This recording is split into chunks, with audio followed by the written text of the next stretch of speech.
Good morning, legends. Just wanted to jump in and ask if you guys are a new listener, a new watcher to this show. Please let me know in the comments. It's awesome to see so many new people here, and I'd love to see you guys in the comments so I can get to know your names down there, and any sort of interesting thing that happened to you in round one basically would be cool to see. So again, for those new here, this is a weekly video that I do, the impact of the next 3 rounds. So we have one round in the books, and we discuss usually the next 3 rounds in this, and sort of just giving you an update, keeping you ready to go, knowing that there's a bye for a team each and every week, right? And obviously as we get closer to round 13, where there's a lot of teams with byes, this becomes even more important. But for now, we're looking at matchups at this point.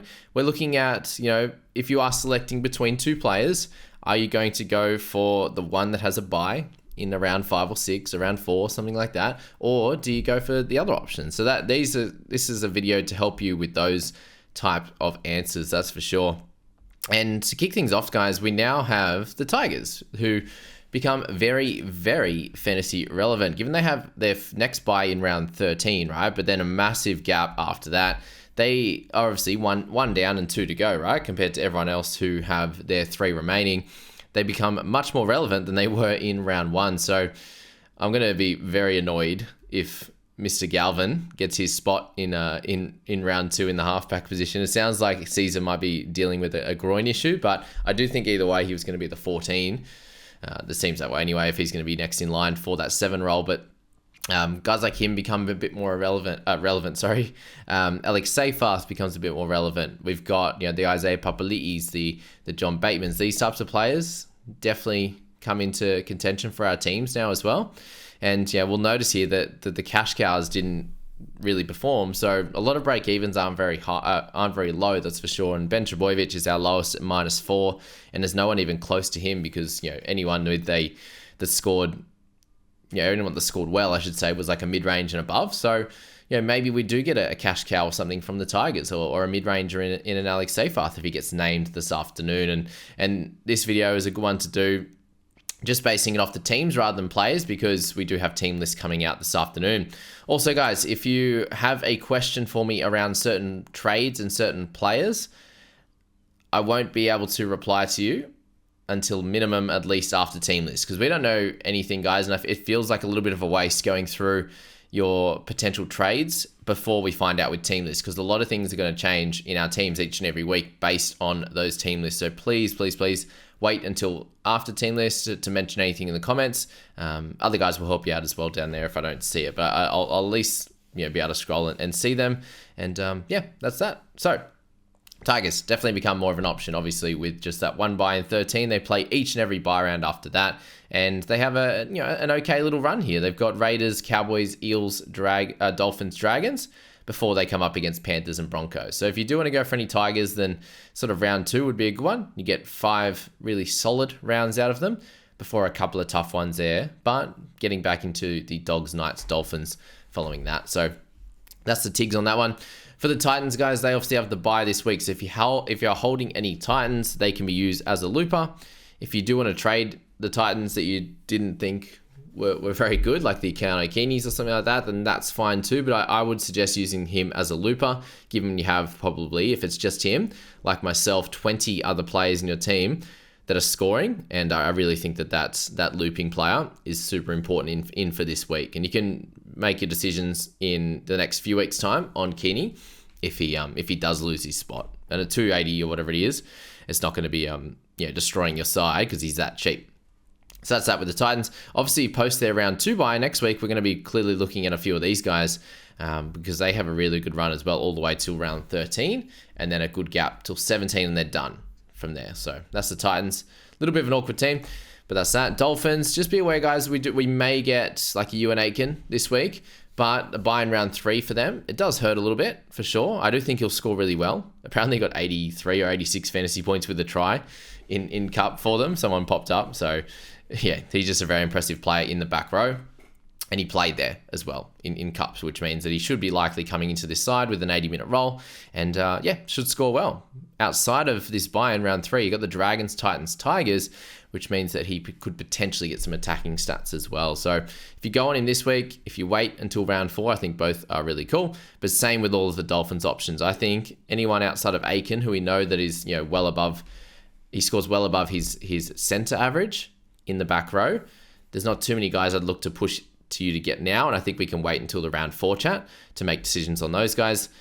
Storm, they've got their bye in round 4. So obviously, Warriors this week, Knights in round 3, buy in round 4. So I think any of your Storm plays, you're not buying any of them, and we'll have to see what's happening either this round with Joe Chan or see what's happening by round 4 if you do need to trade any of them out, or if you hold through, and then once you get through that one, again, all the way through until round 13 bye. That's 3 out of the first 4 with the round 13er. Sharkies are next, so you just have to be a little bit careful when selecting Sharks players at this point. We're going to be looking at someone like Nico Hines in round 6, but up until this point, they have the 3 more games until their bye.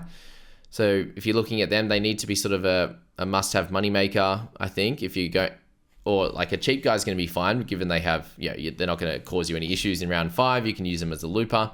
Someone like McInnes, he needs to be on. We need to be wary of him and the minutes that he ends up with before we anyone looks to, like if he came out and got 65 this week and then people look to buy him, just be aware they've got a couple of games before a buy. I don't think anyone's going to be looking to buy him after he's 42, but he could definitely come out and dominate this week for sure and get the bigger minutes, and they rotate those minutes between the guys. Panthers are up next, guys. They have their round 6 bye. So again, anyone you're looking at in that team, the Taylor Mays, just be aware that they have the bye. And if you're selecting between Panthers, him and another center or a wing fullback like a Trebojevic or something like that, who's right down here and doesn't have a bye all the way through until round 13, that sways your decision, just because you can get him in a tough position for a longer period of time.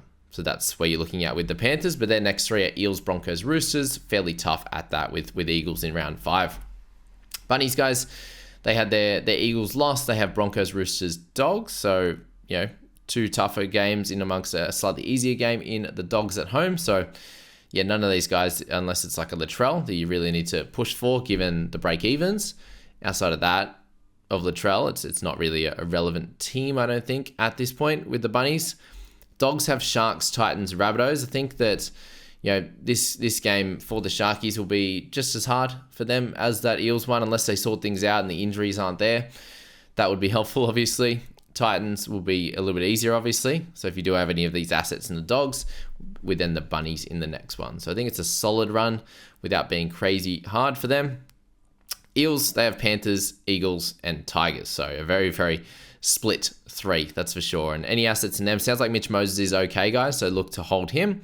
Raiders there, you've got the Tigers, the Wars, and the Sharkies. So a nice one here, and then it does get a little bit harder for any of your attacking assets from this side. But if you're a defensive-minded guy, like at Morgan Smithies or something like that, I don't see the Warriors or the Sharks being an issue. Tigers, you're probably hoping he gets an attacking stat or 2. Otherwise, hopefully it's a nice free-flowing game, and the Tigers hold on to the ball. That's the goal with them. Anyway, Dragons, guys, Dolphins, Sharks, Eagles. It's a solid 3 rounds for them. And it gets a little bit easier after that. We'll get to that in a few weeks. But Dragons assets, Flanagan's, Sully's should have a decent hit out this week. We'll have to see if the Dolphins can bounce back. We have the Knights in the next one, guys. Cowboys, Storm, and the Wars. So pretty tough, to be honest with you, for the Knights. And hopefully Ponga can do really well. The good thing with Ponga, I think if the team are holding the ball for him, and I think he can do well outside of that. Really, it was just the flow was so terrible the other day because they kept dropping the ball and they were pretty terrible. If they can be okay, even if they get beat in these games, I think Ponga can do well. Some of their other assets, we'll have to watch out what's happening with Kai Pearce-Paul and the Dylan Lucas situation, if he's out or anything like that. We'll find out in a bunch of hours, obviously. You've got the Broncos next with the Rabbitohs, Panthers, and the Cowboys. I think that's fairly tough as well. For the Broncos team, like being a good team, remember these draws, they matter, but not too much, right? Like they can still win, they can still score well. Usually these type of clashes means less drop ball, more free-flowing footy. So a few things to note with that kind of stuff, but guys like Payne Haas should be doing great. Eagles, Roosters, Eels, Dragons. Again, pretty solid overall over the next 3. Roosters, I think, will be a tougher defensive opponent for him.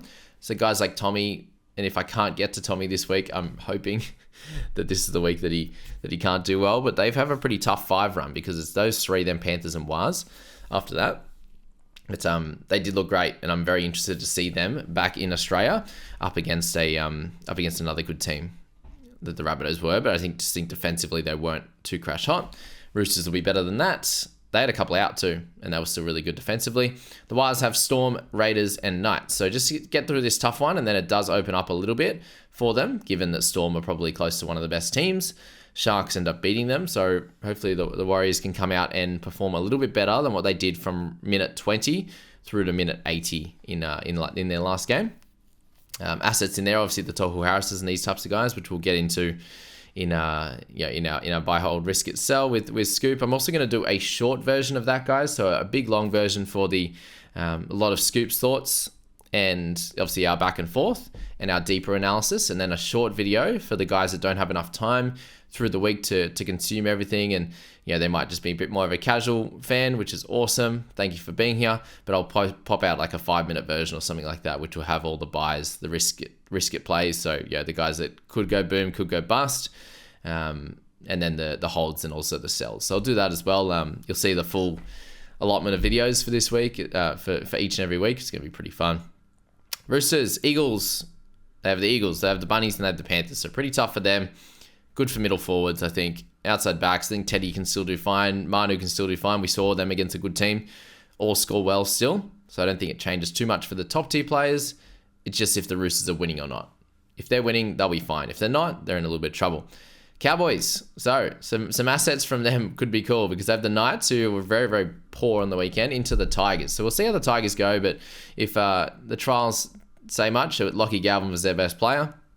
So hopefully Bateman's back and it gets a bit of starch in this side and they can be better for sure. But Knights, Tigers, Broncos before Titans, Eels, Sharks. So and then Panthers. So it gets harder, obviously, but these next couple are pretty good for the Cowboys. And if you did want some outside back assets, that's where Val Holmes comes into play here. If the Cowboys can continue scoring really well, Holmes, Laybutts, Drinky, Talangi, these types of guys should do fairly well over the next few weeks. They probably have the easiest draw without a bye. Like Dolphins and Titans have some easier teams, but they have the bye inside of that. And then the Sharkies have the 2 best. So Dogs and Dragons for the Sharkies. So if you're looking at Nico Hines early, any of their outside backs for sure, the Britton Nickeras, Teague Wildens, these are the type of guys you're looking to target. But again, it's not really the smartest play to target sort of a couple week plays. You're just looking this as a bit of an extra, an add-on, right, to your analysis to go, oh, okay, where do they have their buys? What does their run look like? Is it, oh, I didn't notice that, and I've picked them already, and they've got like the Cowboys who are all hot at the moment, or you've got the Roosters into the Broncos into the Panthers, and you're like, oh, damn it, I didn't see that. This is a quick video to help you out with that. So we're going to leave it at that for today, guys. As I said, jump in the comments, let me know. I love when the guys that make it to the end of the video let me know that they have done. You're all absolute legends. And I wish you all the luck with setting up your teams. But do wait until team lists have been dropped, because we need information on guys like Piakura, on Tupanua, on Joe Chan, on all our cheapies, right? Where are they going to be placed? Like, is Salmonet going to get back into the 13? Lots to think about. Is Lockie Galvin starting? What's happening with this Tigers team? Plenty to talk about in that time. I do have work this afternoon, so I will be about an hour later than it was last week, sadly. But we'll get it out there probably by 6 o'clock at worst, Sydney time. Probably a little bit before a few others get it out, which is cool. So there you go. That's that one, guys. See you in the next one.